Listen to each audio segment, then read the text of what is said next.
Hey guys, this is Pokemon Master, and yes, I have uploaded a ton of videos ever since the 500 video special. Please, you should have expected that. Anyway, now, welcome to a new series I'm making on this channel called Tops. Now, Tops. It's something I would expect on Picmix, but no, I'm going to do it in this one. So, in other words, I'm making my top 5s, top 10s, top 3s, top whatevers of whatever. So, here it goes. Now, Noah the Nintendo Nerd, a good buddy of mine, and a good buddy of Dead Shopify's, said on the first comment there in that video to do top 5 or top 5 worst favorite Pokemon. Now, that actually took me a while to figure out because I don't really hate the majority of Pokemon, but after looking through the BoPS Pokedex, I'm thinking, wait a minute, I think I do hate some Pokemon, because looking back on me playing Pokemon, especially Ruby, because Ruby's still my favorite Pokemon game, that still thinking, whoa, I really do hate some Pokemon. So okay, here it goes. Number 5. Okay, number 5, it's tied between two really common Pokemon back in Ruby and Sapphire, Wailmer and Tentacool. Now, I can forgive Tentacool because his evolution is awesome. But Wailord, I haven't seen much of at all. Oh, except that one video with singing was in it, but still. Wailmer and Tentacool, they are freaking everywhere. I mean, Wailmer. I mean, you can't go to a whole step in Ruby, Hoenn waters without encountering a Wailmer. They're freaking everywhere. And he evolved to level 40. I mean, you really have to get, how should I say this? You really have to train it a lot to make it evolve. And not only that, you have to evolve a Wailmer in order to, access the Regis. And that's freaking annoying. I mean, sure, Wailord has a ton of HP, but still, nothing compared to Blissey. But I will forgive Tentacool because his evolution Tentacool is good, but his base form not so good. Again, Tentacool is freaking everywhere, not just in Hoenn, it's freaking everywhere. I don't remember if it's in the 5th gen region, Unova, but I do know that it's everywhere else. Okay, number 4. Really rare Pokemon, and by really rare Pokemon, I mean really rare Generation 1 Pokemon, and even by them, I mean Tauros and Porygon. Oh yes, those guys. Now, and this is Generation 1 rare Pokemon, so this really only applies to Generation 1, but for Porygon, it applies to every time else pre-Generation 4. Now, Tauros, I'm going to begin with Tauros, that you can only find in the Safari Zone, and even then, it's like impossibly rare to find, and just to piss you off even further, it's really hard to get. Think about it.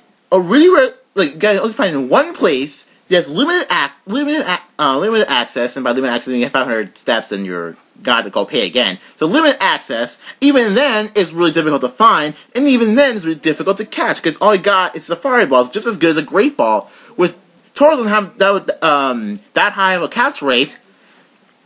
Yeah. Even Chansey, you can find Chansey at the end of the game with the Cerulean Cave and have a much higher chance of getting it than a Tauros. You can even find Kangaskhan easier than that. And I don't remember you can find Parasect in there, but still, it's really easy to find any other Pokemon, even Scyther/Pinsir. It's easier to catch than Tauros. Although I can debate about Scyther/Pinsir, but whatever. But in Generation 2, at least in Generation 2, it's really easy to catch Tauros, because Tauros is to the west of Ecruteak, and they're pretty decent, uncommons, and much easier to get. But before that, you're stuck to figure out how to complete the Pokédex pre-Generation 2. Now, Porygon, oh crud. Now, for Porygon, there's only one way to get it pre-Generation 4, is to go to the Celadon City Rocket Game Corner and get 9,999 coins to get it. Wow. And some of the slots they don't give you much coins.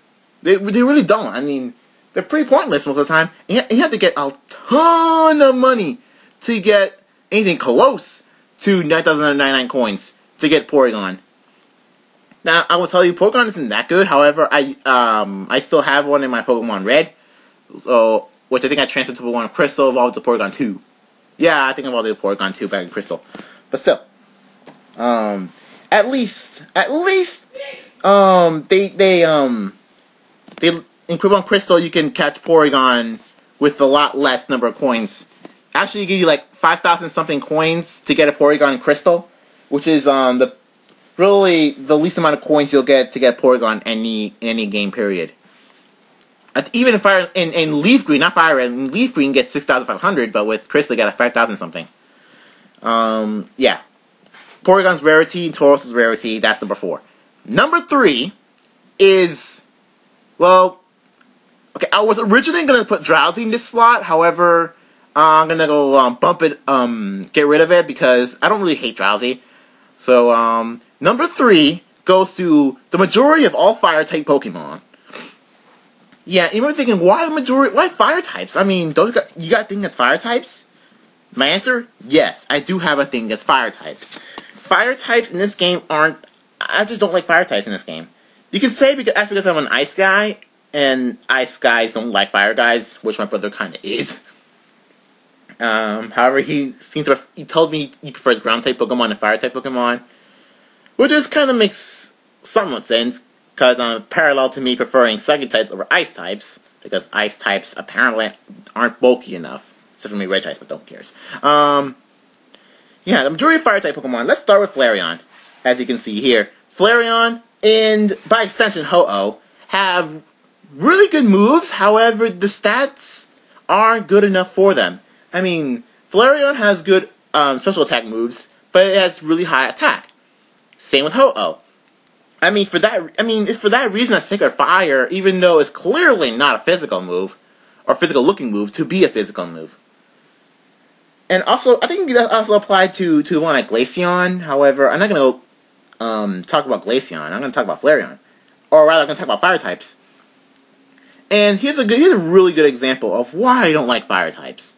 Oh, by the way, before I do, I don't hate every Fire type. I mean, good exceptions to this are my buddy Torchic and my other buddy Quilava. And maybe, just maybe, Reshiram, aka Blue Eyes White Dragon, but that's only because Reshiram looks like a Blue Eyes White Dragon. Well, not literally the Blue Eyes White Dragon, but he looks like a white dragon with blue eyes. Yeah, but yeah, I will excuse Torchic, I will excuse Quilava, and I will excuse their evolution families, but I'm not going to go excuse this. I just won't excuse this anteater thingy that looks weird. I mean, yeah, it's supposed to be an anteater, but I don't even know how to say it without just saying ugh. But yeah, so yeah, number 3, I don't like Fire types, with a few exceptions. Number 2 is a Pokemon in Generation 5 I can expect no one to like, except for them noobs. It is, well, this guy. Yeah, this guy. Already you're thinking, yeah, I hate this guy too. Man, fist bump to Pikmin Master for hating this guy too. Yeah, I hate this guy. And here's why, if you don't know about anything about 5th Gen. Its ability, which I'm not going to say because it doesn't have an English name yet, it's pretty much gives +1 priority to non-attacking moves. Oh, and other Pokemon have non-attacking moves that have this ability, like Murkrow. Oh, and like this other Pokemon, that little Black Panther dude. But this guy, whose Japanese name is pronounced Erufune, has a grass type, has a lot of really crippling non-attacking moves. And by that I mean it's only set ever. I've only seen this one set in Pokemon Online. Okay, so Erufune with a variety of items, but moves usually leftovers, with Leech Seed, with Substitute, with Toxic, or Thunder Wave, but mostly Toxic. And the other move doesn't care because not many Pokemon are immune to it. I mean, the only Pokemon that are immune to both Toxic and Leech Seed are Grass Poison types. And by Grass Poison types, I mostly mean Venusaur, because Venusaur is awesome, but besides, there are not many Grass Poison types that would attack Arifune anyway, because Arifune can't be damaged by anything that's grass type, although it could be Sludge Bomb to death, but still. And because it's +1 priority, you can still kill it with other priority moves, like let's say an Arcanine Extreme Speed. However, yeah, not likely to kill an Arifune that easily. Okay, number 1, and I know you hate this. I can guarantee you, if I show this Pokemon, you would agree with me. I hate so much this Uber Noob right here. This Uber Noob. Now, I can say much more flack about other Sinnoh Uber Noobs, aka Palkia. However, because I use a Palkia in my rain team, although it's, of course, doesn't have Spatial Run, so I do not want to use Darkrai. I mean, Darkrai has a really high speed, that one sleeping move, you all know what it is, all of you Pokemon fans, you know what it is, and has movesets to support it. Which is ridiculous. I mean, although one time I've seen someone use Darkrai with, instead of Dark Breed's Hypnosis, and that I trust, I would say props to that person for not using Dark Void. But really, you can't have Darkrai without a sleeping move. And by sleeping move, I mean Dark Void. Or those ones who are non-noobish enough to use Hypnosis. But still, it's Dark Void, and whatever comes to mind has to do with sleeping moves, like Nightmare. It's, oh, Dark Void, Nightmare, and some other moves like Dark Pulse, Dream Eater, something like that. It's just ridiculous, especially in doubles. It's ridiculous. I mean, you can have a really ridiculous. I think I see one time with the Darkrai and someone with Follow Me. Yeah, Darkrai plus anyone poke Follow Me on doubles equals you cannot win unless you have priority. I mean, and even then you gotta have a really high priority. You gotta have like, I don't even know what, something that block, whatever. I'm not talking about strategies yet. That's another series. Anyway, so yeah, that's my least favorite Pokemon, and to give you a recap, number 5, really common sea Pokemon, aka Wailmer and Tentacool. Number 4, I do not like really, really rare Pokemon, especially Tauros and Porygon. Number 3, the majority of fire types. Number 2, Arifune, and number 1, Darkrai. So, yeah, I hope you like the new series I'm going into, and if you have any comments of what you want me to do next, just comment below. And, yeah, I'll see you guys in another video. So, yeah, bye.